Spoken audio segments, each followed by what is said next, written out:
suis pas plus intelligent que vous, hein. Je suis pas forcément plus malin. Par contre, ouais, je suis travailleur. Oui, je me forme. Oui, j'essaie de comprendre les systèmes. Comment tu perçois le marché immobilier de Dubaï versus France? C'est complètement fou ici. La dernière fois, là, on trouve un truc avec Sofiane super bien. Je lui donne ma réponse le lendemain après-midi. Ok. Il me rappelle une heure après, il me dit c'est trop tard, il y a quelqu'un qui l'a acheté ce matin.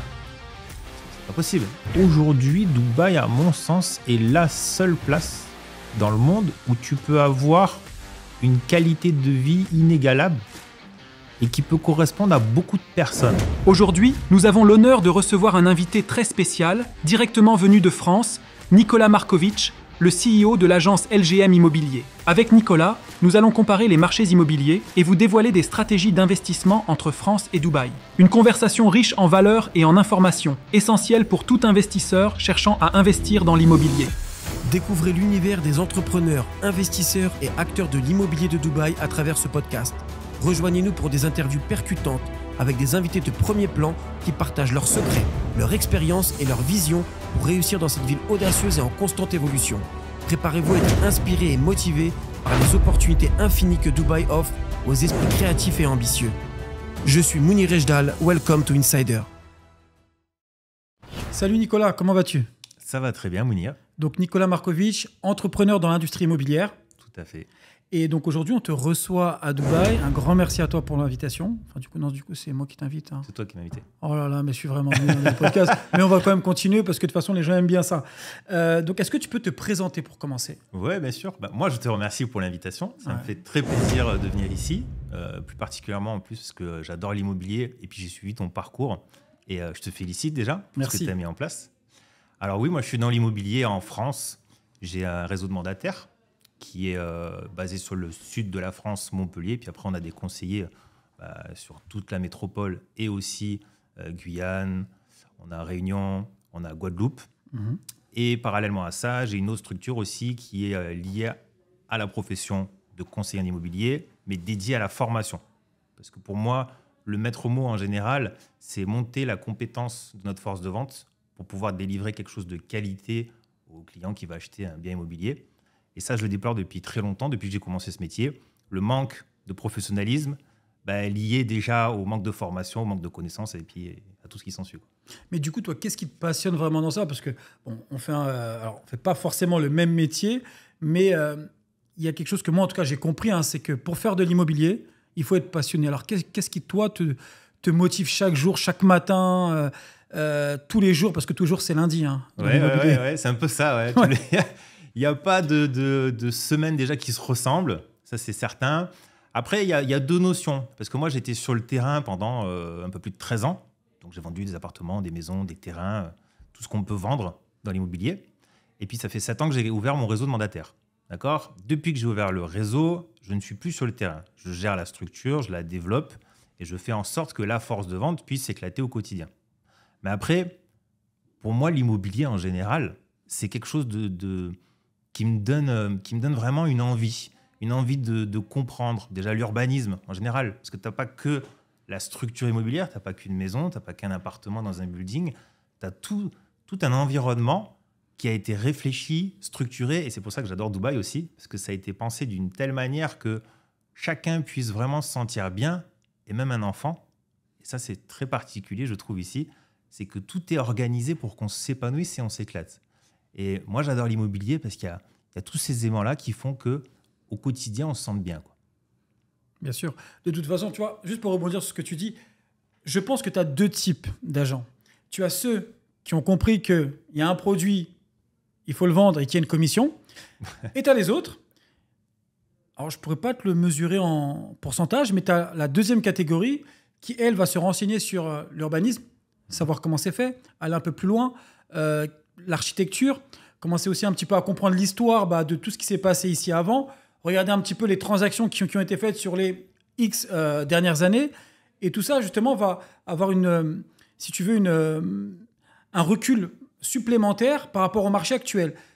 Et là, tu as la meilleure expertise, contrairement à d'autres, donc à la première catégorie qui, eux, leur seul recul, c'est savoir combien de commissions ils vont gagner. Ça, ils voient les clients comme un gros chèque arriver. Ça, dans le commerce en général, on parle d'immobilier, mais dans n'importe quel métier lié au commerce, si tu prends le client juste pour quelqu'un qui va t'amener de l'argent, ça ne fonctionne pas. Il y a un projet, il y a un besoin, tu essayes de comprendre, tu essayes de t'adapter, lui apporter une solution et ça fonctionne. Point. Après, un gros chèque, tiens, c'est marrant parce que on n'en parle jamais, ça. C'est quoi un gros chèque? C'est quoi un gros chèque? Alors, tu ne m'as pas posé la question, mais pourquoi je suis arrivé dans l'immobilier? C'est quoi? J'allais te demander quelle était ta première transaction immobilière. Mais du coup, allons encore plus loin. Voilà, on va même faire un retour complet. Alors, j'avais quoi? J'avais une vingtaine d'années. Et si tu veux, moi, je suis issu d'une famille très simple. Et où surtout, on m'a donné la valeur du travail. Et puis, on m'a dit, déjà, il faut que tu remontes tes manches. Parce que je n'étais pas destiné à faire de grandes études. Donc, je me suis arrêté à Bac+2. Tu vois. Et on m'a dit, il va falloir remonter tes manches. Tu pars d'en bas de l'échelle, comme on dit. Puis, tu gravis les échelons. OK? Donc moi, j'avais ça ancré, famille de travailleurs, donc pas de problème, moi. Travailler dur, ne pas regarder ses heures, s'impliquer, je fais. Je pars dans la grande distribution. La grande distribution, je ne sais pas si tu connais un peu, c'est une bonne école. Par contre, niveau salaire, tu n'as pas grand-chose. Et je me suis très rapidement aperçu, si tu veux, que ça n'allait pas coller avec déjà les rêves que j'avais, les rêves de vie, ne serait-ce que voyager un tout petit peu. Et quand je te dis un tout petit peu, et c'est là que ça m'a marqué, c'est que avec ma compagne de l'époque, on part 3 jours dans un très beau parc, tu sais, à côté de Paris. 3 jours. Hein. C'était 1 an d'économie pour moi, que j'ai flambé en 3 jours. Et après ces 3 jours, retour à la case départ, tu dois encore économiser 1 an pour faire que ça. On ne parle pas d'aller aux Maldives, faire un hôtel 5 étoiles. Et ça m'a marqué. Et c'est à partir de là où je me suis posé, je me suis dit, bon alors, déjà, on va changer d'orientation. On va trouver un métier où on va gagner correctement sa vie. Non pas parce qu'on va être hautain et puis on va avoir la plus belle voiture du quartier, c'est pas ça. Moi, le but, c'est me dire comment être plus libre. Et pour être plus libre, il faut avoir des revenus. Et donc, c'est parti de là. Et j'ai pris le temps, en fait, de rencontrer beaucoup de gens dans plein d'industries différentes et les parents d'un ami à moi qui était dans l'immobilier et qui m'ont pris pendant 48 heures avec eux et m'ont montré c'était quoi le métier d'agent immobilier, comment ça fonctionnait, quelle perspective de salaire je pouvais avoir. Et à partir de là, si tu veux, je n'ai pas du tout mis un pied en dehors de ce milieu. Et puis, tu vois, c'était il y a 20 ans en arrière. J'y suis encore d'une autre manière et je m'éclate vraiment. Du coup, c'est quoi un gros chèque? Et alors, du coup, c'est quoi un gros chèque? Qu'est-ce que c'est un gros chèque? C'est simple. Quand aujourd'hui, tu regardes en France, le SMIC, il est à quoi? 1400 et quelques euros net? Exact. Quand toi, tu arrives en clientèle chez nous en France et puis que tu arrives... La moyenne des commissions, par exemple, que nous, on a fait en 2023, on est à 8 500 € de commission de TTC. 8 500 €. Moi, je les rémunère minimum 70% de cette somme-là, mes commerciaux. Okay. Donc, tu fais tes calculs. 5 000 € à peu près, 5 000 €, ouais. Voilà. Ils arrivent à sortir des salaires qui sont bien plus élevés en faisant un quota d'heures qui est normal, on va dire, c'est-à-dire à peu près 40 heures par semaine.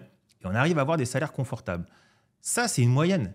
Mais tu peux avoir 15, 20, 30, 40. Là, on a fait une commission à 50 000 €. Pour la France, c'est quelque chose d'élevé. Tu as un chèque quand même de 50 000 €. Plus ils gravirent les échelons, plus ils gagnent leur vie chez moi.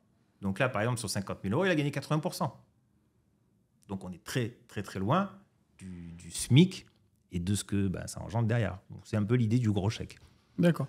Alors, je ne sais pas si c'est... Ça fait combien de temps que tu es arrivé à Dubaï? Combien de jours? Là, ça fait 4 jours. 4 jours. Je ne sais pas si c'est bon. Je ne pense pas que ce soit toi, parce que généralement, les gens qui sont dans l'immobilier, ça va. Mais pourquoi en France, il y a un problème dès qu'on parle d'argent? Pourquoi on a du mal à parler d'argent? Pourquoi on n'a pas cette ouverture? Parce que moi, je vois beaucoup de personnes qui, justement, elles, sont dans l'industrie, sont dans l'entrepreneuriat. Mais toutes ces personnes ont du mal à sortir des chiffres. Pourquoi? Parce qu'on a peur. Et moi, je vais te dire, bon, là, c'est pas le sujet tout de suite. On a un peu jumpé. De toute façon, c'est simple. On va faire des va-et-vient et du up and down. Mais moi, ce que je veux dire, c'est que on ne devrait pas avoir de soucis ou de problèmes ou de peur de parler d'argent.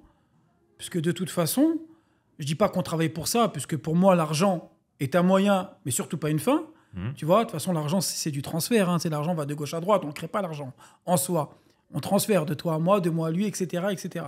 Mais ce que je veux dire, c'est que dès qu'on parle d'argent, il y a un problème et ça crée un froid dans une conversation.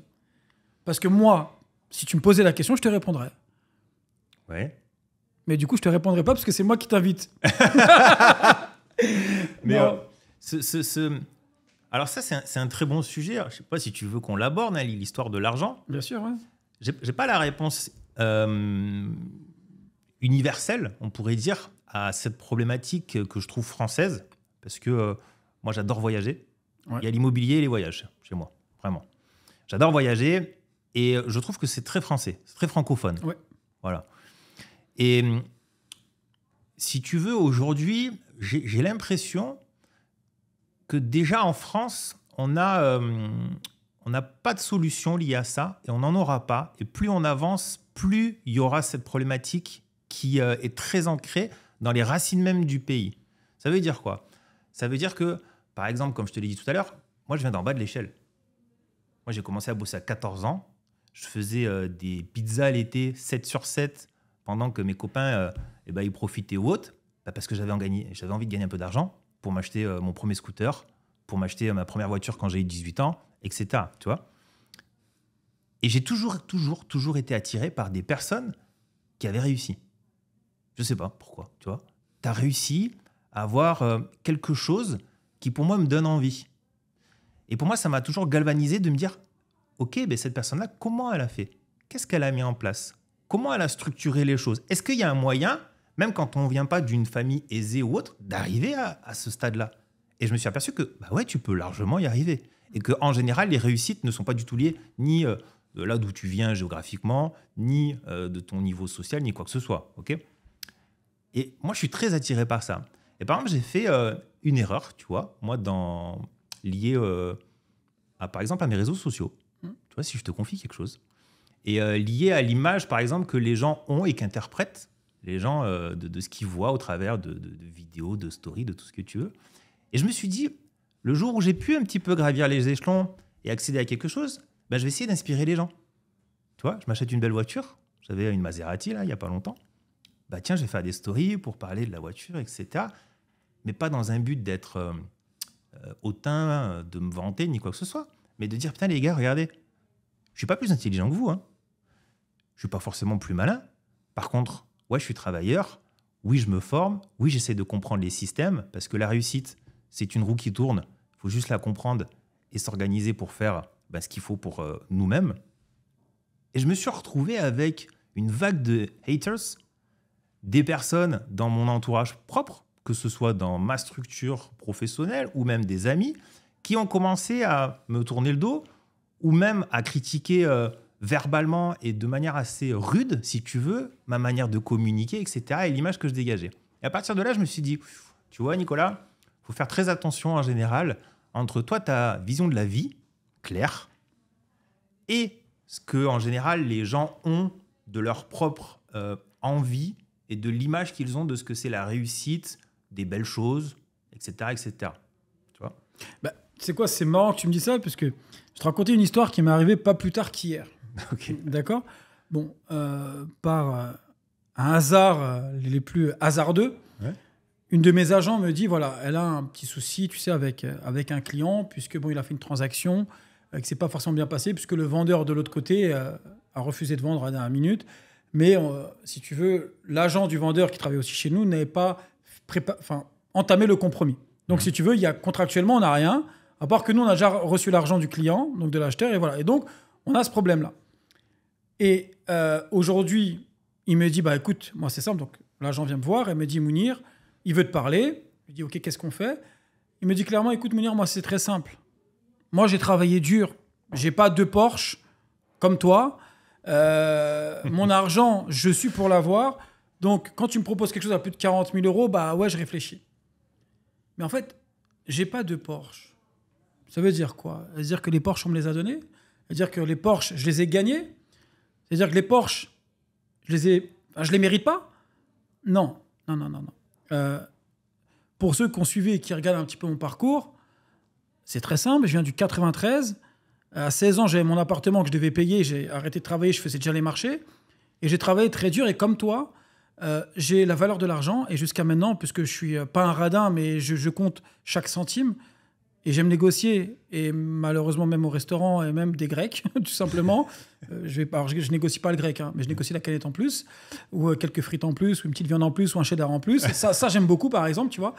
Et justement, ça a été c'est ce kiff, cette passion de négocier, cette passion, comme tu as dit, de vouloir se former et d'apprendre constamment, et surtout d'être le dos au mur. En tout cas, de me mettre le dos au mur. Ouais. Souvent, parce qu'il y a un moment donné où tu es dos au mur, il y a un moment donné où tu l'es plus. Mais quand tu l'es plus, il faut faire en sorte d'y être encore pour pouvoir continuer à pousser tes limites. Parce que sinon, tu restes sur tes acquis. Et donc, du coup, le gars, moi, je lui ai parlé, je dis, mais copain, je viens de loin, moi aussi. Tu sais, ce que j'ai, on me l'a pas donné, je l'ai pas volé, je l'ai pas gagné au loto, tu vois. Donc, comme toi, j'ai la valeur de l'argent. Sans dire plus ou moins, parce que ce serait me comparer avec lui, tu vois. Donc, ouais, c'est vrai, j'ai 2 Porsche, que j'aime beaucoup, mais j'ai travaillé très, très dur. Et ici, n'importe qui te le dira, je suis là avant eux et je pars après eux. Et ça, du lundi au lundi. Parce que, comme je t'ai dit, pour moi, tous les jours, c'est lundi. Alors, désolé de t'avoir parlé, d'avoir changé un petit peu de sujet, de parler argent. Ouais, bon, mais c'est... Entre-temps, tu m'as toujours pas répondu. Est-ce que tu peux juste me donner un chiffre? C'est quoi un gros chèque pour toi? Un gros chèque, mais par rapport à quoi? Alors, une commission, un salaire? Une commission. Sur un deal, c'est quoi un gros chèque pour toi, pour Nicolas Markovic? Pour moi-même ou... Donne-moi juste un chiffre. Pour moi, un gros chèque, ouais, t'es à 30 000 euros. 30 000 euros, c'est un gros chèque. C'est un beau chèque, ouais. Super, voilà, tu vois, tu l'as dit. C'est Ouais, super. Écoute, est-ce que tu peux nous parler un petit peu de ta... Tu sais, parce que les gens aiment bien savoir aussi comment ça se passe. Généralement, on a toujours un petit... il se passe toujours quelque chose dans la première transaction. Est-ce que tu t'en rappelles déjà? Est-ce que tu peux nous en parler? Oui, je m'en rappelle. Et puis mes équipes le savent très bien. Parce que je suis assez proche d'eux et je leur raconte plein d'anecdotes. Et moi, j'ai une spécialité dans mon groupe. C'est que j'ai à la base déjà créé une formation en interne qui permet à n'importe qui de devenir professionnel de l'immobilier en un temps record. C'est vraiment notre fer de lance, c'est ce qui fait une grosse partie de notre réussite. OK ? Et à partir de là, si tu veux, revenons sur ta question, c'était... Parce que je suis parti... Sur ta première transaction immobilière. Ma première transaction, voilà. Et à partir de là, tu as beaucoup de personnes qui sont hésitantes, qui arrivent à avoir des scores bons dans un délai correct. Chez nous, un délai correct, c'est à peu près 3 mois. On met 3 mois, tu fais ton premier compromis de vente et donc ta première transaction. OK ? Et puis, tu en as qui galèrent. 4 mois, 5 mois. Et puis, qui viennent me voir dans le bureau. Ah, Nicolas, au démarrage, tu nous as dit, 2 mois, 3 mois, tu peux faire ta première vente. Moi, ça fait déjà 4 mois et demi. J'arrive sur mon 5e mois. Il n'y a rien qui sort. On n'est payé qu'à la commission. Donc, ça commence à être difficile, alors qu'on les a prévenus au démarrage. Prévoyez déjà 1 an de trésorerie pour être sain, tranquille et ne pas avoir la pression financière derrière vous, parce que vous allez faire n'importe quoi en clientèle. C'est automatique. Et moi, je le répète souvent, vous savez qui est tout en haut là, de cette organisation? C'est moi, c'est Nicolas. Nicolas, il a commencé comme vous, en bas. En plus, il n'a pas eu la chance d'avoir un manager en or. Il a eu quelqu'un qui était très particulier. On ne va pas s'étaler là-dessus. J'ai mis 8 mois pour faire ma première vente. 8 mois. Et je peux te dire que 8 mois, c'est long. Quand tu commences un nouveau métier, quand j'étais jeune, mais je venais d'acheter mon premier bien immobilier, avec les traites qui tombent, avec le peu de chômage que j'avais, très peu d'économie, rien. Et que les mois s'enchaînent et tu gagnes pas grand-chose, tu te remets en question, tu doutes de ton orientation. Et puis, il y a cette première vente qui arrive et où, en fait, j'ai compris qu'il y avait un élément que je n'arrivais pas en fait, à faire, tout simplement. C'est que je n'arrivais pas à dire aux gens d'acheter. C'est un truc fou, hein. J'avais compris comment on faisait pour, en France, tu sais, rentrer un bien à la vente, signer un mandat de vente. Donc ça, j'avais très bien compris. J'avais un stock extraordinaire. Je crois que j'avais 45 biens en stock pour un conseiller immobilier en France. C'est un petit peu quelque chose d'extraordinaire. En général, il gravite entre 10, 15 pour les meilleurs. J'en avais 45 en stock. OK ? Et je faisais des visites, puis j'étais là. Tu montes le bien. Et puis j'attendais qu'on me dise, Nicolas, je veux vraiment l'acheter, ce bien. Et c'est ce qui s'est passé pour ma première vente. C'était un jeune homme, là, il avait moins de 30 ans, très agréable, et qui me dit, moi, ça me plaît vraiment et tout. Comment je fais pour l'acheter? Et j'étais presque là en train de bégayer, je sais pas, parce que j'ai jamais fait avant, etc. Allô, manager, comment on fait maintenant?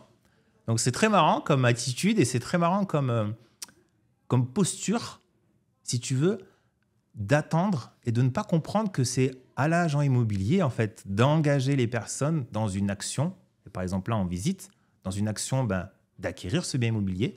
On ne fera jamais signer quelqu'un s'il n'a pas envie d'acheter, ça c'est une certitude. Mais l'engager activement à avancer dans son projet. traiter à ce moment-là les objections qu'il peut y avoir. Bien sûr. Et à la fin, bien évidemment, voilà, signer, faire le compromis, etc. etc. Alors toi, d'un point de vue extérieur, puisque du coup, je pense que tu regardes un petit peu aussi Dubaï de loin, comment tu perçois le marché immobilier de Dubaï versus France? Le marché de Dubaï est quelque chose d'exceptionnel en termes de dynamique, parce que, en fait, moi, j'ai rencontré quelqu'un de chez toi, Sofiane, qui est un de tes conseillers, qui est très, très bien. Et je l'avais rencontré parce que je cherchais un bien immobilier, justement, à acheter ici, avec mes convictions ancrées de français, tu sais, de pro de l'immobilier, en plus, 20 ans d'expérience et autres. Bon, tu as quand même, si tu veux, des convictions et une manière d'agir qui peut être un peu, quand même, segmentée. Mmh.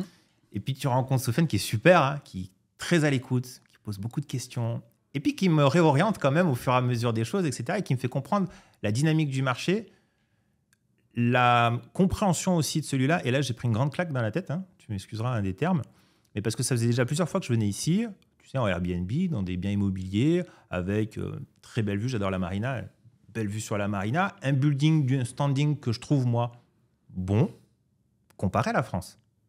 Et quand on a commencé à vouloir acquérir et que j'ai rencontré Sofiane, je lui ai donné mon budget et tout, il me dit, t'as un budget qui est plutôt correct, mais déjà, la problématique, c'est que tu es dans le milieu, tout le monde a ce budget-là ici. Putain, ok. Et je lui dis, et deuxième chose, il me dit, méfie-toi énormément des buildings que tu m'as sélectionnés, moi. Ils sont sur des prestations qui sont très moyennes. Et si tu as un projet de revente à court terme, je te déconseille fortement. Et à partir de là, vraiment, il m'a ouvert les yeux et il m'a dit, tiens, viens, on va visiter tel building, tel building, tel building. Il me dit, ouais, va falloir faire des concessions sur pareil. Parce que tu n'auras peut-être pas la surface qu'il te faut. Va falloir rogner sur telle ou telle chose.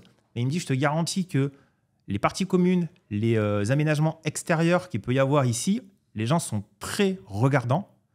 Et méfie-toi d'acheter un building où tu auras juste la vue et des prestations qui, par rapport à la France, seront bonnes, mais par rapport ici, seront, je ne vais pas dire médiocres, mais très, très, très moyennes.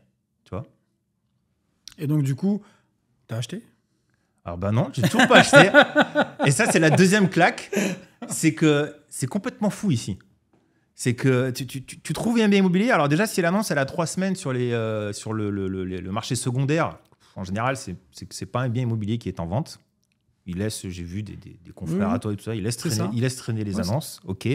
La dernière fois, là, on trouve un truc avec Sofiane super bien. J'essaye quand même d'être réactif. Donc, il m'en parle un jour. Je lui donne ma réponse le lendemain après-midi. Ok. Il me rappelle une heure après, il me dit c'est trop tard, il y a quelqu'un qui l'a acheté ce matin. Je dis mais c'est pas possible. Il me dit si je t'ai prévenu, Nicolas. Il me dit quand même. Je dis oui, tu m'as prévenu. Il me dit mais c'est très troublant, si tu veux, d'avoir une dynamique aussi folle et surtout cette organisation de paiement qu'on n'a pas en France. Nous, on a les leviers bancaires. Hein. C'est ça. Moi, je fais très peu d'apports, voire même des fois pas d'apports pour acheter quelque chose. Ici, c'est minimum 50% pour quelqu'un qui n'est pas résident. Et même quand tu as 50% d'apport, tu as la personne en face qui arrive, qui paye cash. Le propriétaire, de toute façon, il va dire OK.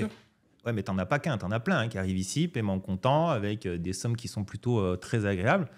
Donc tout ça fait que je me suis retrouvé dans un marché où je n'ai pas l'habitude. Et même si je suis un pro de l'immobilier, tu te retrouves quand même à reprendre tes standards, à ravaler ta fierté. Ça, c'est clair. Parce que tu as beau avoir quand même une enveloppe qui est plutôt bonne. Ici, c'est rien. C'est peanuts. Et puis on s'adapte. Après, ici, on a quand même des plans de paiement, il faut le savoir et le dire. Parce que toi, tu voulais quelque chose donc, de livré. Donc, si j'ai bien compris. Et en tant que non-résident, du coup, c'est vrai que tu peux bénéficier d'un levier bancaire, donc d'un crédit, à hauteur de 50%. Mais il faut sortir 50% de trésorerie, plus les 4% de frais de DLD, qui sont l'équivalent des frais de notaire, à rajouter. Mais les plans de paiement, c'est quelque chose, par exemple, si tu veux acheter, c'est un peu comme la VFA en France, où tu vas démarrer avec 20%, donc le down payment et 4%, et avoir une facilité de paiement pendant X années. Ça peut aller de 3 jusqu'à 8 années. Donc pendant l'étape de construction, le reste à la remise des clés, ou le reste après la remise des clés. Et ça, juste avec un passeport, sans fiche de paye, sans avis d'imposition, 0 taux d'intérêt. Et en parlant des taux d'intérêt, quel est ton avis sur la hausse des taux d'intérêt actuellement en France ? C'était déjà inévitable, clairement. Hein, moi, ça fait 2 ans et demi que j'en parle à mes équipes, que nous, on est dans un marché euphorique, préalablement à ce qui s'est passé l'année dernière. Hein. On était dans un marché euphorique qui n'est pas normal. Donc, je les ai prévenus X fois. Attention, ça n'est pas normal chez nous en France que d'avoir en 24-48 heures sur un bien immobilier 3 personnes qui vous l'achètent au prix sans négociation. Ça n'est pas normal, ça n'existe pas. Profitez-en, c'est chouette. Mais à un moment donné, on va repartir sur des bases classiques. C'est-à-dire un accompagnement moyen à long terme avec des clients, un rôle de conseil avec tout le monde. Ça, c'est hyper important. Et vraiment, vraiment s'impliquer dans les projets de chacun. OK ? Ça a commencé du coup quand les taux ont remonté. C'est-à-dire, il y a maintenant 1 an et demi en arrière.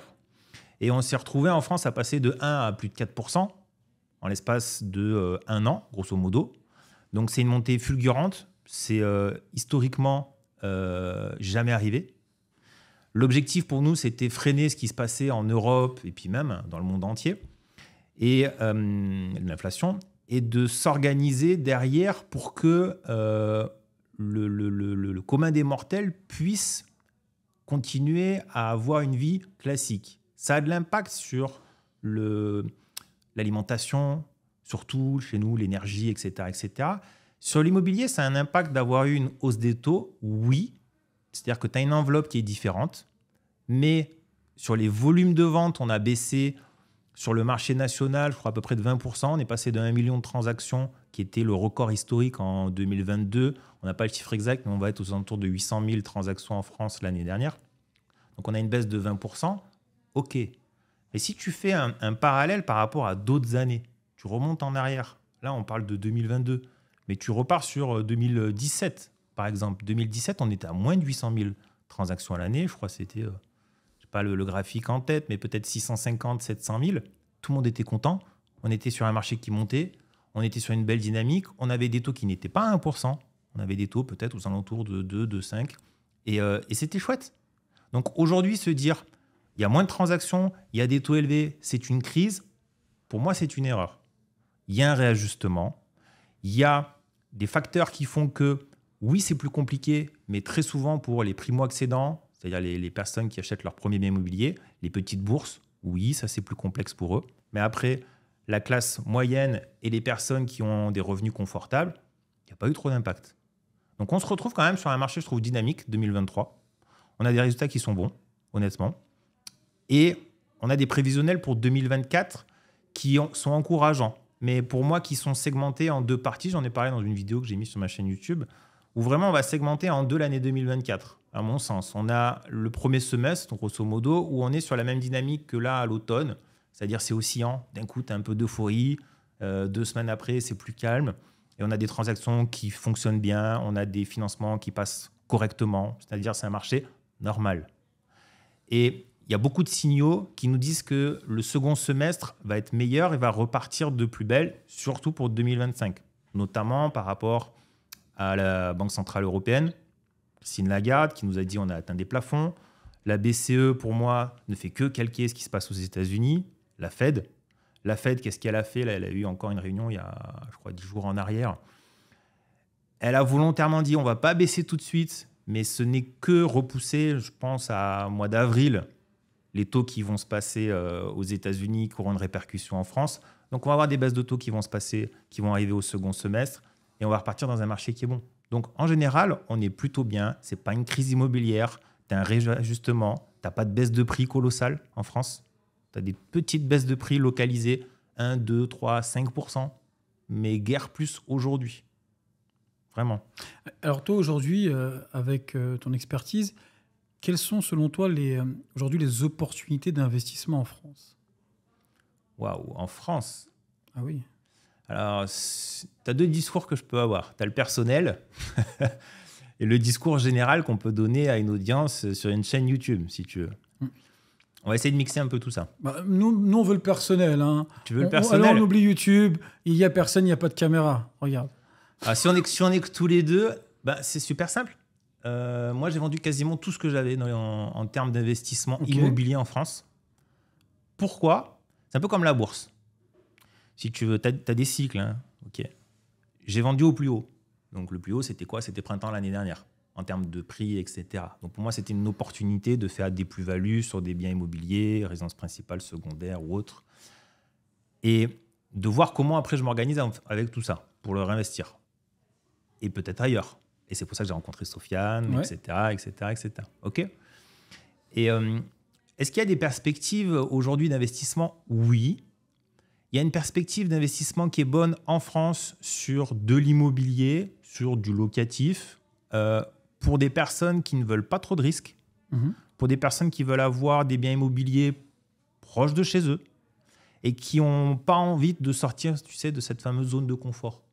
Donc, tu peux prendre ton petit appartement que tu vas louer à un couple à l'année, à un étudiant proche d'une fac. Allez, tu es un petit peu plus aguerri, tu te lances, tu fais de la colocation, tu prends un grand appart, tu fais des chambres et puis tu t'organises pour louer ça. Il y a une rentabilité qui est bonne. Mais moi, ce qui me dérange énormément, c'est la mentalité et le gouvernement. La mentalité qui fait que, par exemple, j'avais 2 appartements dans une copropriété où j'ai fait de la colocation. Puis tu as les copropriétaires qui se sont plaints en disant ça nous embête parce que y a plus de personnes qui logent dans le bien. Faux. C'est comme si c'était une famille avec des enfants, sauf que là, c'est 4 personnes qui sont étudiants sélectionnées avec des garants, avec de très beaux revenus, etc. Aucun souci ni quoi que ce soit. Tu améliores le logement parce que tu le rénoves de A à Z. Puis tu as la copropriété qui vient t'embêter justement parce que, par exemple, tu as créé une nouvelle salle de bain pour faciliter le quotidien des colocataires. Ils te disent non, nous, on ne veut pas que vous modifiez l'agencement intérieur. Vous n'avez rien à dire sur l'agencement intérieur, une copropriété. Tu as le gouvernement qui, par exemple, est en train de voter encore une nouvelle loi pour les locations courte durée, qui veut, par exemple, sur la résidence principale, tu peux, en France, louer 120 jours par an ta résidence principale. Ils sont en train de s'organiser pour réduire à 90 jours, parce que c'est concurrence déloyale pour l'hôtellerie. Pour les hôtels. Et bientôt, peut-être les retirer, d'ailleurs. Voilà, ils ont augmenté les taxes là-dessus. Taxes au quotidien. Je ne parle même pas de la taxe sur la plus-value le jour où tu revends. Si tu fais une plus-value, qui en général c'est le cas, il ne te reste pas grand-chose dans la poche. Tu donnes tout au gouvernement. C'est l'expérience personnelle. OK ? Et tout ça me chagrine. Pourquoi ? Parce que quand tu voyages un peu, et puis tu peux citer Dubaï, mais tu peux citer plein d'autres villes, où tu te dis, je paye énormément d'impôts. Moi, tout confondu, je paye des centaines de milliers d'euros d'impôts par mois quand je additionne tous mes impôts. Et aujourd'hui, je n'arrive pas à comprendre qu'est-ce qu'ils font avec tout ça. Et ça me dérange, si tu veux, de me dire, en plus, dans mes investissements locatifs, où je me démène, trouver un bien, trouver un financement, gérer des artisans pour faire quelque chose, etc. Et puis à la fin, il me reste quelques centaines d'euros de cash flow, et encore, ils vont me matraquer sur mes impôts revenus. Et le jour où je vends, j'ai encore des impôts. Donc, ça, c'est d'un point de vue personnel. Ça me chagrine, ça me dérange. C'est quand même mieux que de ne rien faire du tout ou de placer ton argent sur un livret A qui ne va rien te rapporter. C'est quand même mieux. Mais si tu as quand même des perspectives de te dire « je veux être malin » et puis me dire « travailler tous les jours comme un acharné, c'est bien, mais il faut quand même que je fasse fructifier mon argent, j'investisse, je crée du patrimoine ». Je pense qu'aujourd'hui, la France commence à avoir de réelles difficultés pour pouvoir donner envie à des investisseurs de faire quelque chose. Et ça ne va pas s'améliorer. Quels sont selon toi les avantages que Dubaï offre pour les investisseurs français aujourd'hui? Donc pourquoi en gros tu as des investisseurs français aujourd'hui qui viennent à Dubaï pour investir?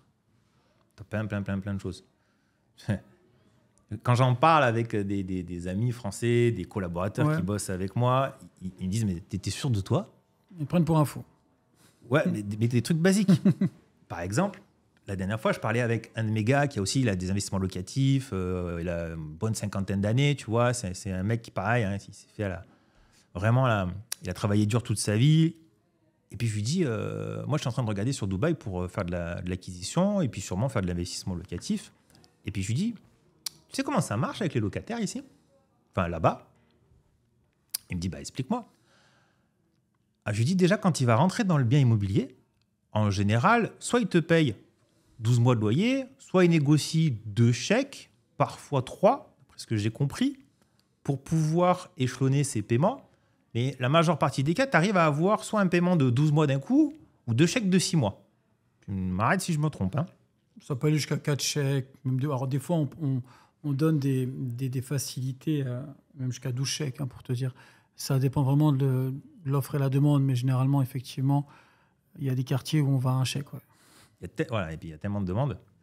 C'est ça. Et là, déjà, c'est le premier truc qui t'interpelle quand même. Hein. Parce que chez nous, comment ça se passe ? Tu le sais très bien. Tu as ton loyer qui tombe entre ce que tu as décidé, le 1er et le 5 du mois, par exemple, tous les mois. S'il a décidé de ne plus payer, tu vas aller essayer de négocier avec lui gentiment. Après, tu vas essayer de faire marcher ton assurance loyer impayé, qui c'est très complexe et c'est une catastrophe.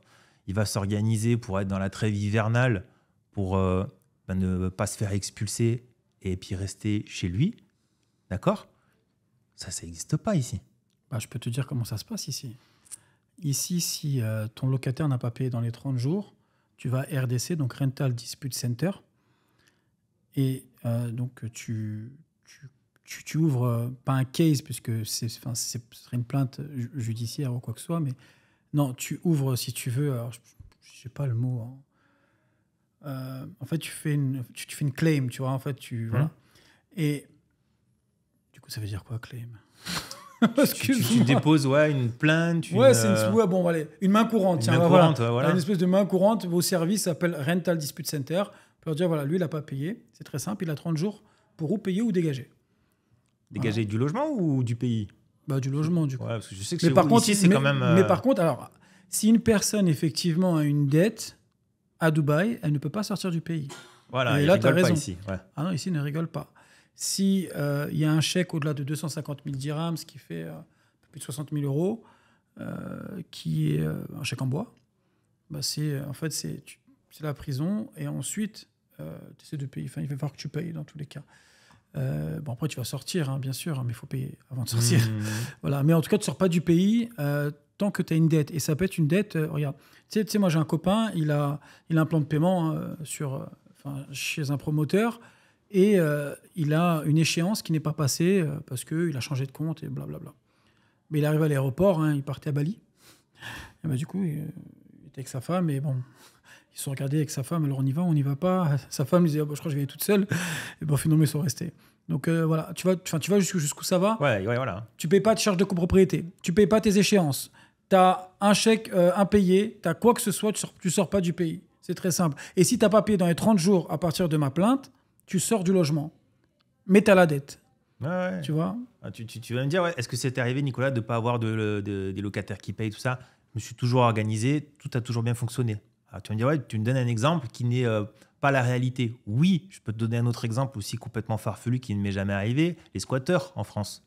Ouais. Tu arrives dans un logement qui est vacant, tu changes le barillet, tu es chez toi. On peut pas te mettre dehors. Non, mais ça fait flipper. C'est le monde à l'envers. Ça fait flipper. Ça, c'est des exemples qui sont extrêmes. Mais il y a plein de facilités. Aujourd'hui, nous, quand on veut acquérir un bien immobilier, tu as les délais à respecter en France qui sont extrêmement longs. Tu sais que du moment que tu trouves un bien, ça y est, tu signes un compromis. Si le notaire, il se bouge un peu, tu vas signer le compromis dans les 10-15 jours suivant la visite. Enfin, pas la visite, mais suivant l'accord que tu as eu. 10-15 jours. À partir de là, grosso modo, on va avoir 3 mois à peu près de traitement administratif, financement, si tu as un financement au milieu, etc. Et tu seras propriétaire, donc au bout de 3 mois et demi, 4 mois, tu auras tes clés. Ici, c'est 10 fois plus rapide. Si tu es un investisseur qui veut faire du flip, c'est-à-dire acquérir un bien immobilier, je crois que tu le fais, toi, à titre personnel. Exact. Acquérir un bien immobilier, le valoriser en faisant quelques transformations, le revendre avec plus-value, chez nous, allez... en moyenne, tu comptes 1 an, quoi. Tu comptes 1 an par rapport à tout ce qu'il y a à s'organiser pour sortir, avoir ta plus-value qui a été taxée au passage, bien évidemment. Et il ne faut pas le faire normalement de manière régulière et même pas trop, parce que sinon tu es considéré comme un marchand de biens, donc un professionnel qui fait de la rénovation immobilière, etc. Et donc c'est une autre fiscalité, un autre segment et autres. Ici, c'est 100 fois plus rapide. Je n'ai pas les délais exacts, mais tu vas me le dire, pour pouvoir être propriétaire du bien immobilier. Ouais. Et pareil, quand tu revends, donne-nous un exemple de flip. Combien ça prend de temps ? Alors, déjà, pour l'acquisition, pour répondre à ta question, effectivement, si on a ce qu'on appelle... Alors, tu as 3 possibilités ici, donc c'est en cash to cash. Donc, c'est-à-dire que quand je dis cash, ce n'est pas en espèces, hein, c'est comptant. D'accord ? Donc, comptant. C'est-à-dire que l'acheteur paye comptant sur un logement qui a été payé comptant. C'est très rapide. En 1 semaine, on peut faire la transaction. Tu peux avoir ton titre de propriété en 1 semaine. Une semaine. Ouais, pourquoi? Ce qui prend du temps, c'est le NOC, c'est le Non-Objection Certificate. C'est comme un certificat non-gage pour dire que tu n'as pas de dette auprès de ce logement-là. Tu dois demander au promoteur. Voilà, bon. Si c'est un cash to mortgage, donc c'est-à-dire que toi, tu viens payer comptant et que le bien, lui, a un crédit, donc à ce moment-là, ça peut mettre 3 semaines. D'accord. Par contre, et là, ça devient compliqué, si c'est un mortgage to mortgage, donc un crédit, alors mortgage, ça veut dire crédit. Mortgage to mortgage, donc crédit à crédit, donc toi, tu es un acheteur qui paye en crédit à un bien où il y a un crédit. Là, c'est très compliqué. Enfin, pas compliqué, hein, mais ça peut prendre effectivement 3 mois. Ouais. Ça peut aller jusqu'à 3 mois. Ça peut aller même plus pour te dire, mais ça peut être plus rapide aussi. Tout dépend comment on fait les choses. Bon, quand je te dis c'est compliqué, encore une fois, je pense que c'est beaucoup plus rapide que dans beaucoup d'endroits dans le monde entier. Mais sur ta question de en combien de temps on peut faire un achat, rénovation, revente, bah, moi, ça a pris au total 5 mois. Donc, c'était de juillet à novembre. Donc, du coup, non, ça fait que août, septembre, octobre, 4 mois. Ça a pris 4 mois. 4 mois et demi. Par contre, alors, autant je te dis ça, tu vois, parce que bon, je sais quand même de rester terre à terre avec Dubaï et j'aime beaucoup la France aussi, mais voilà. Donc, moi, quand il y a des choses que j'aime pas, bah, je le dis. Par contre, tu n'as pas envie de vivre ce que j'ai vécu dans la rénovation à Dubaï. Par rapport aux artisans Exactement. Parce que tout le monde est tout corps d'état ici. Voilà. Et tu n'as pas envie de vivre ça. Tu n'as pas envie de vivre...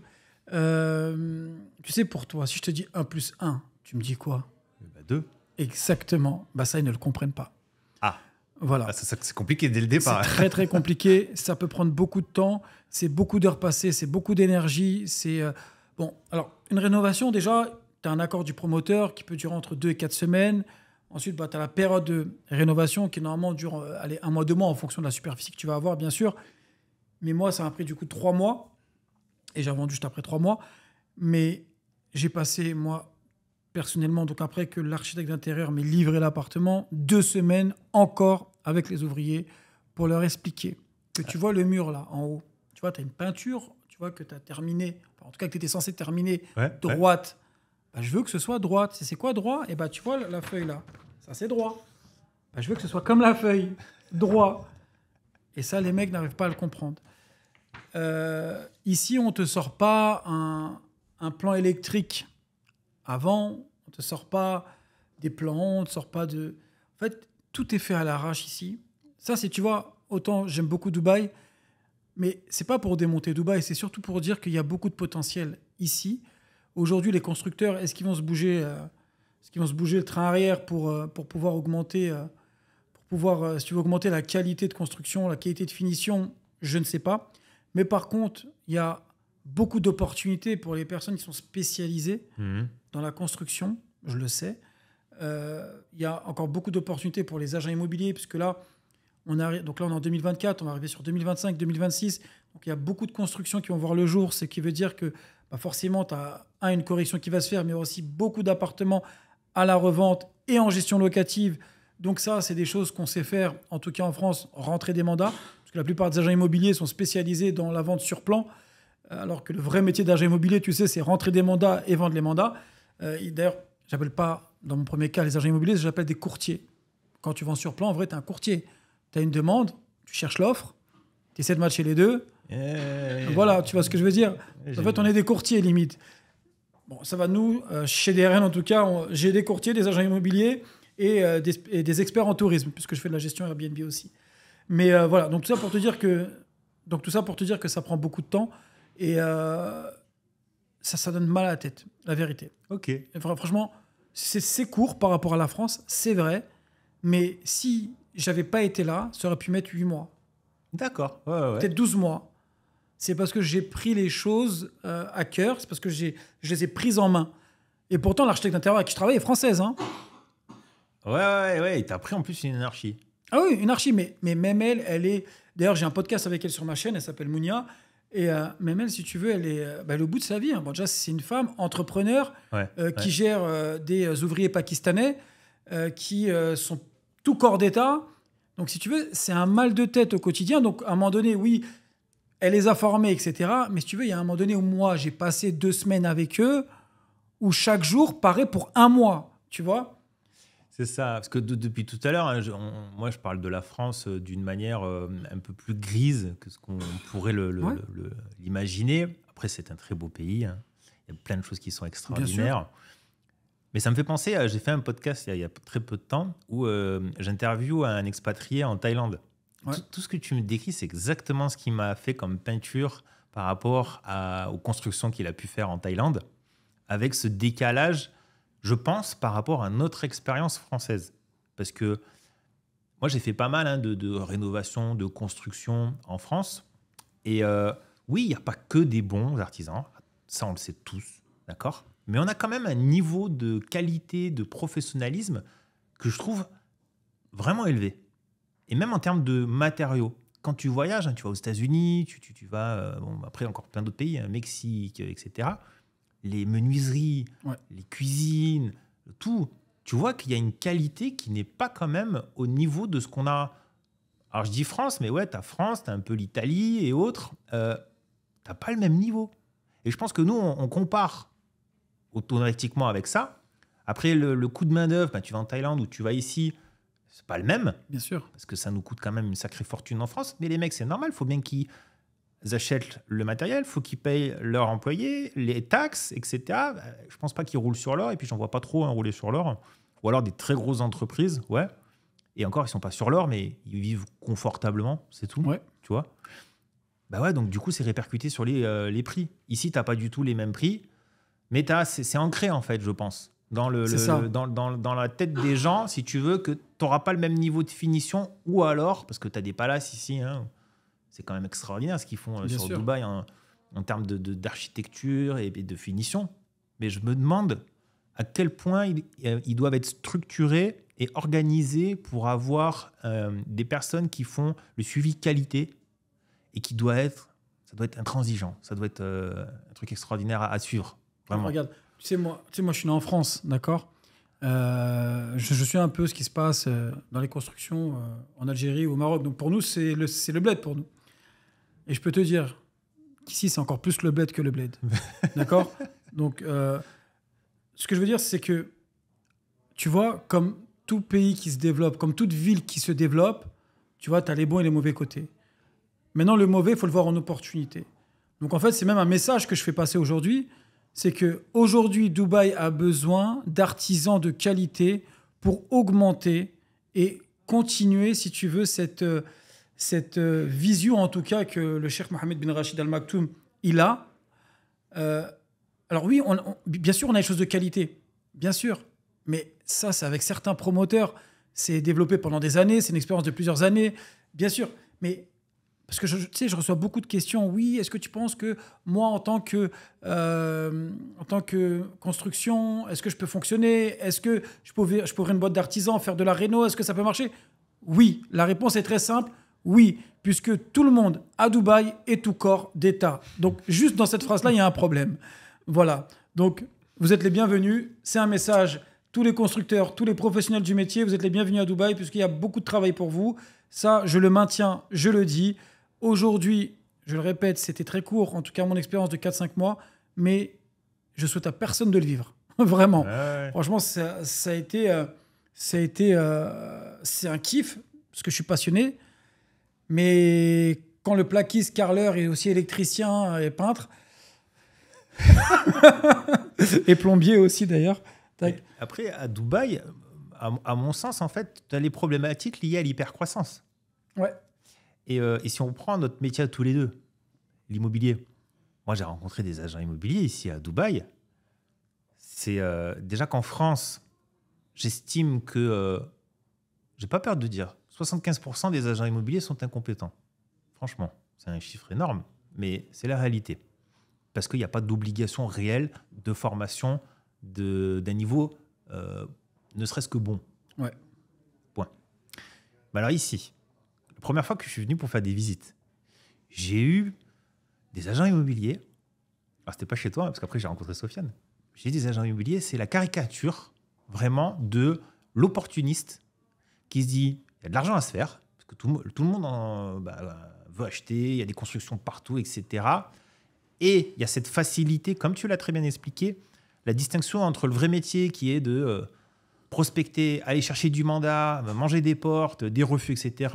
Et l'opportunité que Dubaï a donnée d'avoir une hyper-croissance, un maximum de promotion immobilière avec des plans de paiement complètement dingues pour pouvoir acquérir un bien immobilier. Et tu as eu plein d'opportunités, je pense, de personnes qui sont ni formées, ni rien du tout, et qui, au milieu de tout ça, t'agrippent et te proposent des biens immobiliers, justement, sur des futures promotions. Et quand je te dis j'ai eu des caricatures, c'est que je me rappelle de une. Je lui dis, je veux un appartement, 3 chambres, marina, vue sur la marina, déjà construit, parce que je veux pouvoir l'occuper. Puis quand je ne suis pas là, on le met en location Airbnb. C'est les critères de base. Ça. Elle m'amène sur le projet d'Hamac Lagoon. Donc, complètement perdu. Voilà, c'est à 30 minutes de downtown, au milieu du désert. En ce moment, il n'y a rien. Ouais, chez le promoteur, tout est beau, c'est magnifique. Et elle essaye de me refourguer une maison en me disant, bah, tiens, c'est une opportunité, tu la payes tant. Dans, je ne sais plus combien, c'était 3 ans, ça sera construit, il y aura ça, ça, ça. Et puis même si tu le revends tout de suite, tu m'as écouté ou pas? Et tu m'as fait perdre une après-midi complète.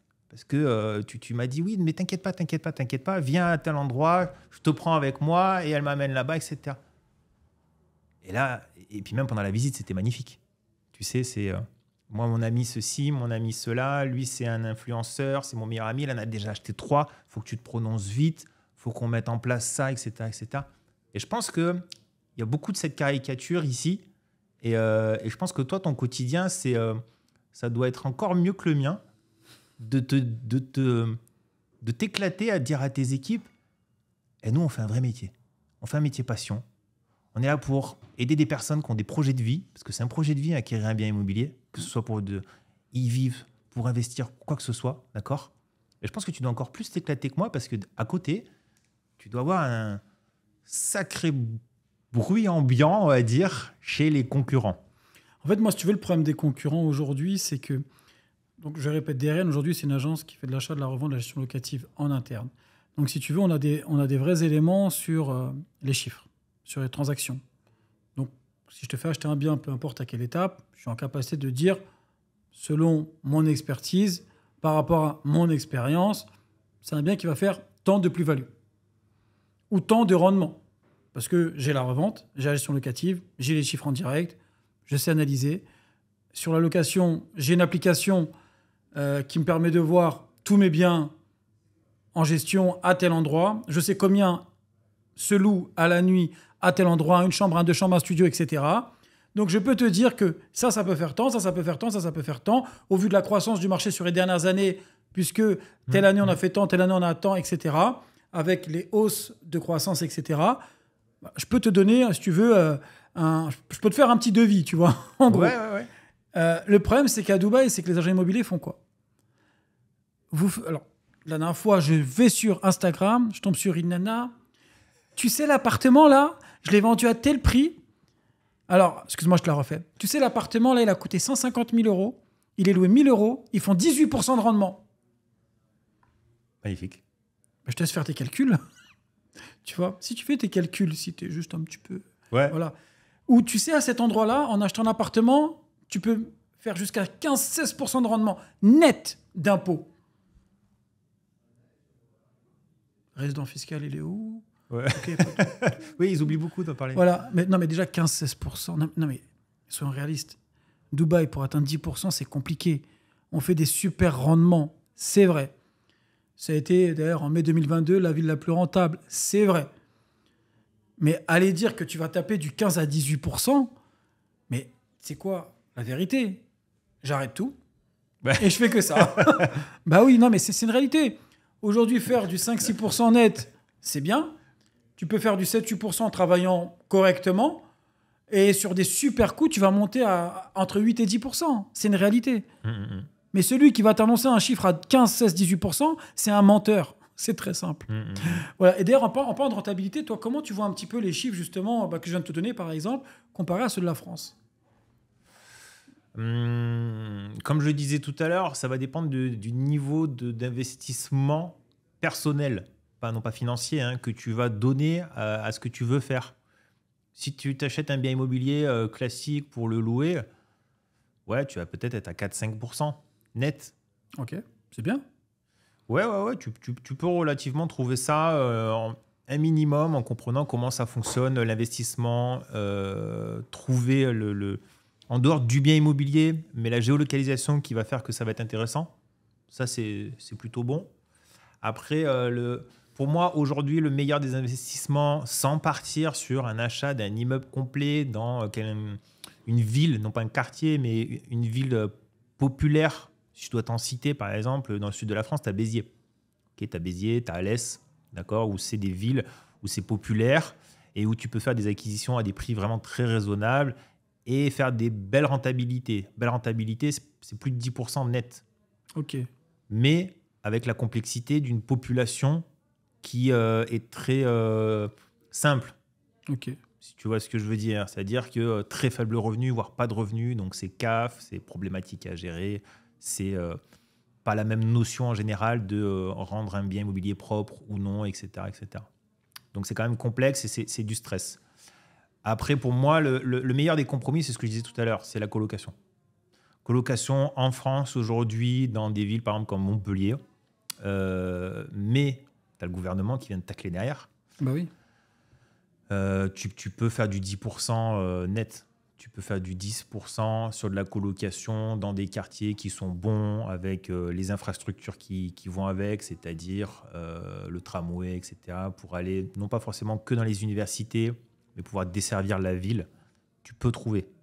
Mais tu as le gouvernement, les municipalités qui viennent et qui te disent « on va encadrer les loyers ».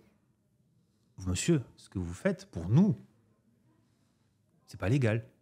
C'est-à-dire que vous louez des chambres dans un bien immobilier avec des pièces communes. C'est pas que c'est pas légal, mais on estime que vous freinez la possibilité d'une famille à pouvoir avoir un logement comme celui-là, qui pourrait être, si je te cite par exemple, des appartements 80 mètres carrés, moi, je faisais 4 chambres, 2 salles de bain, colocation. Je louais en moyenne entre 470 et 550 euros la chambre. Donc, tu es sur du 2000 et quelques euros par mois, 2100 euros. C'est des biens immobiliers rénovés complètement qui vont te sortir à 170 000 euros, tu vois, d'acquisition. Donc, c'est sur des belles rentabilités. Mais le gouvernement et la municipalité vont te dire on va encadrer les loyers. C'est-à-dire qu'on va vous mettre un plafond. Vous pouvez louer tant maximum par mètre carré. Donc, tu te retrouves où c'est plus rentable, c'est plus intéressant. Donc en fait, le problématique, elle est là. On peut trouver des rentabilités bonnes, mais automatiquement, derrière, tu auras une nouvelle loi, tu auras quelque chose qui va te freiner. Donc tu vas être dans les 4, 5, allez, l'affaire du siècle, 6%. Alors, je passe un peu du coq à l'âne, désolé, mais comment, tu sais, je repense justement à ton expérience avec cette dame. C'était une dame? Ouais, c'était une dame, elle était géniale. Je ne sais pas si tu veux donner le nom, n'hésite pas. Hein. Je ne me souviens même pas. C'est comme les chiffres. Hein.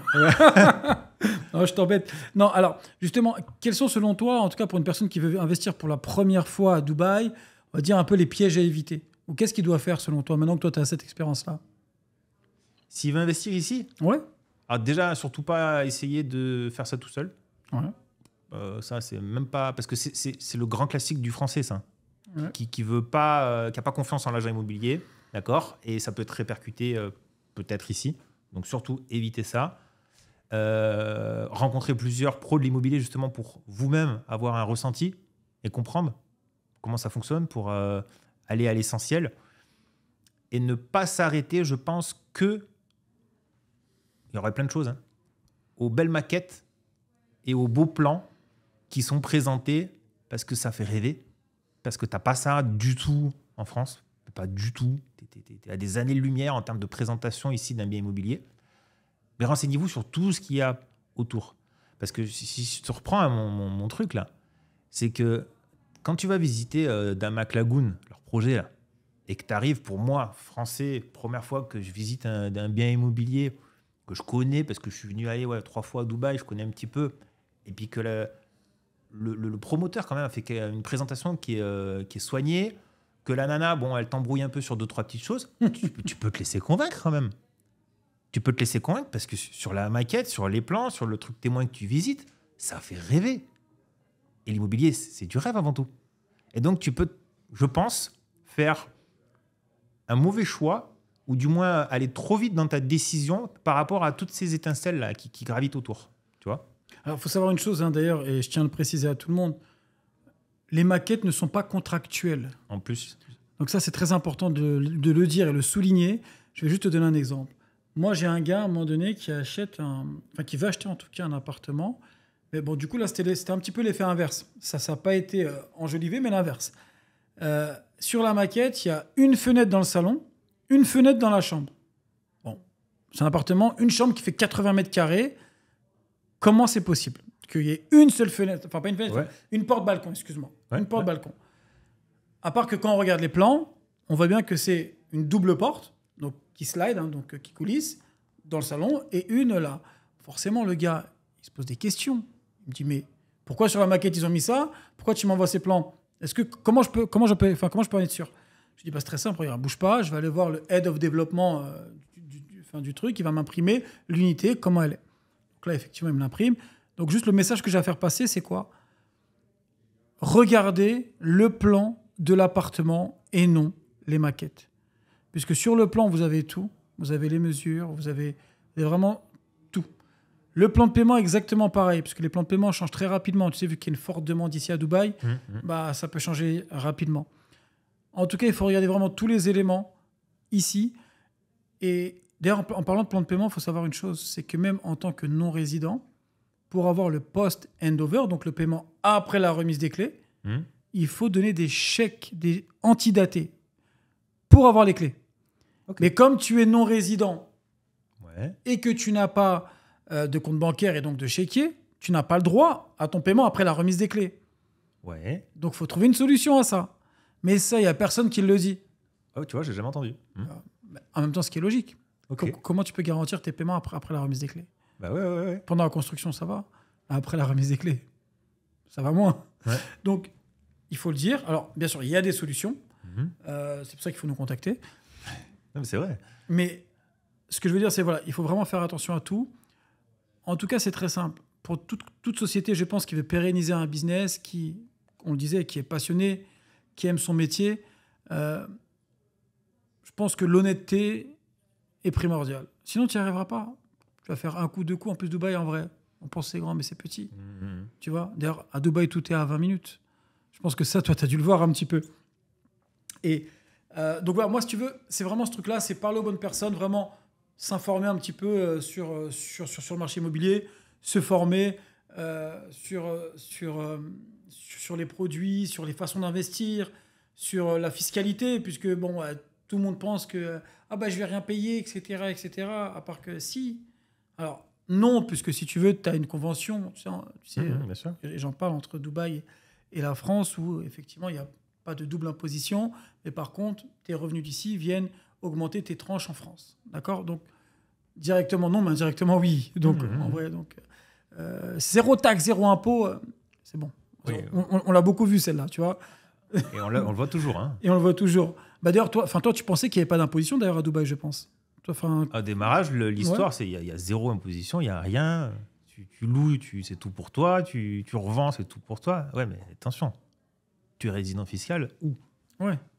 Voilà. Et d'ailleurs, toi, ce marché de Dubaï, tu le vois comment sur les années à venir ? Alors ça, c'est une très, très bonne question. Je ne pense pas être la personne, si tu veux, qui peut répondre réellement à ça. Ce ne sera qu'une idée personnelle. Aujourd'hui, quand on regarde en général la croissance, oui. La population qui vient ici, c'est ça que moi j'essaye d'analyser en fait. C'est qu'ayant quand même pris le temps de voyager un peu dans le monde, j'ai essayé de comprendre, peu importe ta situation familiale, tu es célibataire, tu es marié, tu as des enfants, etc. Quand tu arrives à gagner un petit peu ta vie, tu essayes d'avoir quand même une qualité de vie qui peut se traduire par plein de facteurs. D'accord ? Et aujourd'hui, Dubaï, à mon sens, est la seule place dans le monde où tu peux avoir une qualité de vie inégalable et qui peut correspondre à beaucoup de personnes. T'en as qui te diront oui, moi j'aime pas trop les buildings, je préfère aller à Bali, c'est plus tranquille, c'est plus tout ça. Pourquoi pas? Mais je parle d'une généralité. Et tu as en fait des personnes avec après des revenus forts, élevés, riches, etc., qui se retrouvent à privilégier la sécurité. Et tu as beaucoup, je pense, Royaume-Uni, etc., qui font leur valise parce que madame, elle ne peut même pas sortir avec son sac dans la rue, ou ses bijoux, ou ne serait-ce que vêtue comme elle l'a envie, parce qu'elle va être, en dehors d'être jugée, mais elle va être mal à l'aise. Et je pense que c'est un des seuls endroits au monde où tu peux vivre comme tu le souhaites, être en harmonie, être safe, complètement en sécurité. Donc tout ça fait que oui, tu as une très forte aujourd'hui, c'est un aimant, Dubaï, c'est un aimant. Ça va continuer. Et qu'est-ce que ça va devenir dans les années à venir? Moi, je pense que ça sera vraiment le centre, justement, en termes de... Ça va être l'épicentre de toute la croissance mondiale. C'est-à-dire qu'ici vont se réunir vraiment toutes les personnes et toutes les infrastructures. Il y en a déjà. Si tu prends t'as des enfants? Non, pas encore. Moi, j'ai 3 enfants. Et puis, quand j'entends des amis qui sont ici, etc., tu as toutes les meilleures écoles du monde dans une seule ville. Ouais. Et ça, c'est exceptionnel. Et ainsi de suite. Et moi, je pense réellement que c'est ce qui va se passer. C'est-à-dire que tu as encore pas mal d'années devant toi où il y aura de la croissance. Oui, un flux important de personnes avec des revenus bons, voire excellents. Et qu'après, ça sera le même niveau, je pense, en termes de prix de l'immobilier avec toutes les grandes villes qui puissent exister. D'accord ? Et qu'après, ça sera juste l'envie de quelqu'un vraiment de se retrouver dans un lieu où il se sent bien. Tu vois ? Moi, si tu veux, pour rebondir sur ça également, la sécurité, t'en parles, c'est important, parce que de toute façon, s'il y a bien une chose qui n'a pas de prix, c'est la sécurité. Aujourd'hui, effectivement, que ce soit ta femme, tes enfants, peu importe, en tout cas, ayant vécu en France et pas forcément dans les bons quartiers de la France, je sais que ça fait flipper, quoi. Tu parles c'est pas des meilleurs quartiers, mais aujourd'hui, c'est partout. Moi, je suis originaire du sud de la France, ouais. À côté de Montpellier. Tu vas aujourd'hui en centre-ville de Montpellier l'après-midi, sur la place qui s'appelle la place de la Comédie, c'est un lieu piétonnier. Tu te sens pas en sécurité. En plein après-midi, on est en France, on est dans le sud de la France. Ma femme, si elle doit aller par exemple à Montpellier, elle va réfléchir comment elle s'habille. Comme je te dis, ça devient grave. J'ai une de mes collaboratrices, elle, dans le tramway à Montpellier, il y a 3 gars qui sont arrivés vers elle pour lui demander son téléphone portable. Elle a eu le malheur de les envoyer valser.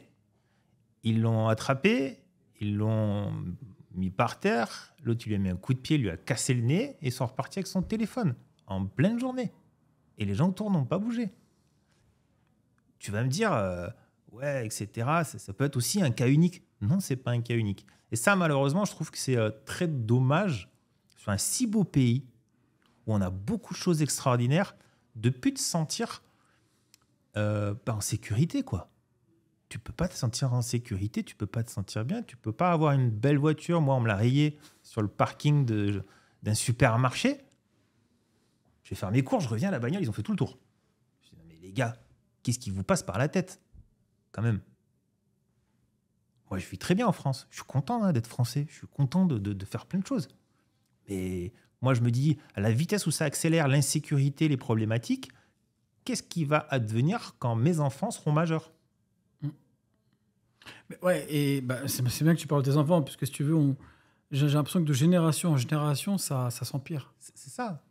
Ça s'empire, et plus ça va, plus on va qu'en France, ça devient du tout et n'importe quoi. Les enfants se prennent pour des rappeurs ou pour des ou les femmes de clip. Ça boit, ça fume beaucoup trop vite, tu vois. L'école, bon, alors, est-ce que c'est bien d'arrêter vite l'école? Ça, Malheureusement, moi, ma réponse serait pas la bonne, mais voilà. Mais bon, j'inciterai les gens à aller à l'école pour ne pas faire n'importe quoi, mais je les inciterai pas à l'école s'ils ont envie d'apprendre à gagner de l'argent. Voilà, en gros, c'est ça ma réponse. Mais voilà, en tout cas, ouais, non, je suis totalement d'accord avec toi. Moi, de toute façon, c'est très simple. Hein. Aujourd'hui, je ne reviendrai en France pour rien au monde. Si ce n'est que pour voir ma famille, pour aller à 2-3 salons expo qu'on organise pour vendre Dubaï aux Français. Mais j'aime beaucoup la France. Hein. Je suis comme toi. Hein. J'aime beaucoup. Et en plus, je crache pas dans la soupe. Hein. Tu sais, franchement, c'est. En tout cas, moi, j'ai grandi à Paris. Et Paris, si tu veux, quand tu vois l'architecture, quand tu vois son histoire, quand tu te déplaces un peu, tu vas en plein mois de mai, franchement, tu kiffes. On va pas se mentir. Bah, bien sûr. Même l'hiver, tu kiffes en vrai. Tu vois, quand il y a un peu de neige, tu kiffes. Même quand il fait froid, tu kiffes. Tu sais, à Dubaï, il fait pas froid, tu vois. Bon, d'ailleurs, tu sais, ce truc-là de chaleur de Dubaï, je sais pas si tu sais, mais ils ont fait baisser un peu la température. Ouais, j'ai vu. Voilà, en tout cas, Dubaï, si tu veux, c'est vraiment en train de se développer à plein de niveaux. C'est une ville où il y avait, post-pandémie, 3 millions de personnes. On dépasse les 3,6 millions en 3 ans. Donc, on prend plus de 200 000 pour 150 000 attendus. Il y a des monuments, en veux-tu, en voilà, qui se développent. Il y a la sécurité, on est numéro 1. Il y a des opportunités, j'en ai parlé tout à l'heure. Mais cette sécurité, c'est fou. Ouais. Quand on parle comme ça, mais que tu n'es jamais venu ici ou constaté ou autre, tu n'arrives pas à l'imaginer. Et moi, je vais te raconter une petite anecdote. C'est la première fois que je suis arrivé à Dubaï. Je vais à la plage, à la marina, là-bas, à côté de la marina. Je pars à la plage et j'avais mon tout petit qui était encore en poussette. OK ? Et donc, tu as le front de mer, la plage, la mer. OK ? On arrive en front de mer. Moi, j'habite au bord de la plage en France. J'habite dans une station balnéaire. Je suis au bord de l'eau, donc je connais très bien l'organisation et autres. Et tu prends ta poussette avec toi, tu la mets à côté de ta serviette. Jusque-là, OK. Moi, j'arrive et puis je vois en fait que y a déjà 3 poussettes, si tu veux, là sur la promenade, donc à peut-être 50 mètres des serviettes, et que les gens laissent les poussettes et que c'est normal. Donc je dis, c'est normal. Et puis je regarde la poussette qui est déjà présente. Le mec, il a laissé sa paire de Nike en dessous. Je regarde dessus. Il n'y a pas un ordinateur portable posé dans la poussette, comme ça, en plein au bord de la plage. Tu as tous les gens qui passent. Il a laissé là, il est parti à la plage. Avec ses enfants, il a laissé l'ordinateur dans la poussette. Et c'est normal. Et l'ordinateur, il ne va pas bouger, et la poussette non plus, ni quoi que ce soit. Moi, dans ma petite station balnéaire de bord de mer en France, j'ai fait un tour de manège carrousel avec mon fils. Il a réussi à se faire voler sa trottinette. À 2 ans. Tu vas me dire, pourquoi vous avez volé une trottinette qui vaut 20 balles, les gars ? Et là, j'étais choqué de me dire comment tu peux laisser ça là. Et le niveau en fait de sécurité, tu te dis, ah ouais, quand même, il est très élevé, très très élevé. En tout cas, Nicolas, je vais juste terminer avec quelques questions rapidement. Est-ce que tu as un projet de venir t'installer à Dubaï ? Alors moi, j'ai un projet, c'est d'être sans domicile fixe. D'accord, donc SDF. C'est un projet de vie, ouais, alors ça fait rigoler, mais dans une autre mesure. Moi, j'aimerais en fait avoir 3 lieux de vie pour pouvoir naviguer en fait en permanence. Donc la France, parce que j'aime ce pays, j'ai de la famille, j'ai tout ça. Dubaï serait en tête de liste. Et on aurait un 3e lieu avec mon épouse qui serait certainement aux États-Unis, où on aimerait en fait naviguer au gré des saisons, au gré de nos envies, etc. C'est vraiment le projet qu'on a. D'accord. Mais c'est à moyen long terme. Donc, est-ce que, parce que tu m'as dit que tu n'as pas encore investi, mais est-ce que tu projettes rapidement d'investir à Dubaï ? Ouais. Dans le secondaire, du coup. Toi, tu vises que le secondaire. Ah oui, bien sûr. Donc, avoir quelque chose qui est déjà livré, qui va tourner immédiatement. Principalement, ouais. Très bien. Quels sont tes futurs projets en France ? En France, là, j'ai une structure que j'ai créée récemment, qui est dans la formation pour les professionnels de l'immobilier, toujours le même discours, monter le niveau, etc. Je l'ai fait énormément en interne pour le niveau de mes équipes. Et j'ai créé cette structure pour l'ouvrir en fait à tous les professionnels, parce que je suis passionné d'immobilier, mais je suis passionné aussi de méthode de vente et de relations clients. Okay. Je m'éclate à comprendre en fait comment ça fonctionne l'être humain, etc. Et j'adore délivrer en fait mon expérience, les connaissances que j'ai et tout ça. Et donc ça, c'est un projet qui me tient à cœur parce que là, je veux vraiment le développer. On va vraiment augmenter énormément la communication, l'offre que l'on a, et on va vraiment s'éclater là, courant déjà de cette année. Ok, est-ce que tu as quelque chose à rajouter ? Merci déjà merci à toi. d'avoir pris du temps avec moi. Et puis très content toujours de venir dans cette ville où il fait vraiment bon vivre et on se sent bien, tu vois. On se sent bien. Est-ce que tu sens pas un petit... tu sais, parce qu'à Dubaï, on dit qu'on est... Alors, tu sais, parce on dit qu'on est très stressé en France, mais est-ce que tu sens qu'à Dubaï, on est très... Parce qu'après avoir parlé avec Sofiane, par exemple, donc, un de mes collaborateurs, et donc moi, est-ce que tu as l'impression qu'on est très dynamique? Ah, dynamique, oui. Stressé, non. Ah non, stressé, non, pas stressé. Ouais, Je sens pas les gens stressés ici. Tu vois, le seul petit point faible, mais c'est dans toutes les grandes villes, c'est le trafic. Suivant l'heure à laquelle tu passes. Si t'aimes la marina, je comprends. Hein. Ouais. Marina, hier soir, j'avais une conférence ici, là, à Business Bay. Bon, j'ai mis 1 heure. On a déjà 40 000 pour sortir de la marina. Donc... ouais. Bon, j'essaye d'être au bout de la marina, tu sais, vers Marina Gate ou autre. Mais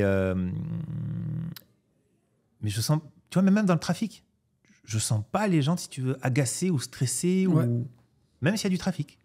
Il y a quand même, c'est pas zen, mais il y a quelque chose où tu sens que les gens, voilà, en général, ont une culture, ont une éducation.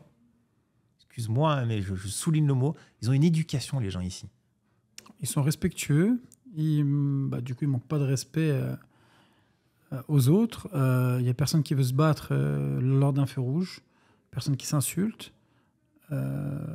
Non, c'est vrai que... En fait, bon, ça fait longtemps que je n'ai pas mis les pieds en France, hein, mais enfin, je mets les pieds en France à chaque fois et je suis choqué à chaque fois. Mais du coup, comme je reviens, si tu veux, ça se... Ouais, je resynchronise, tu vois.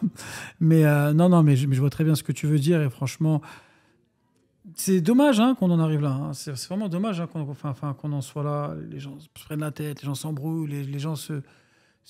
Pour rien. Pour rien du tout. Pourquoi? Pour gagner du temps, pour montrer qu'il est plus que l'autre, enfin bref. En tout cas, Nicolas Markovic, merci beaucoup. Du coup, pour cette invitation, pour faire la même erreur de fin qu'au début. Donc, merci beaucoup d'avoir accepté l'invitation de notre podcast Insider. Et je te dis à très vite. Merci Mounir, à très vite.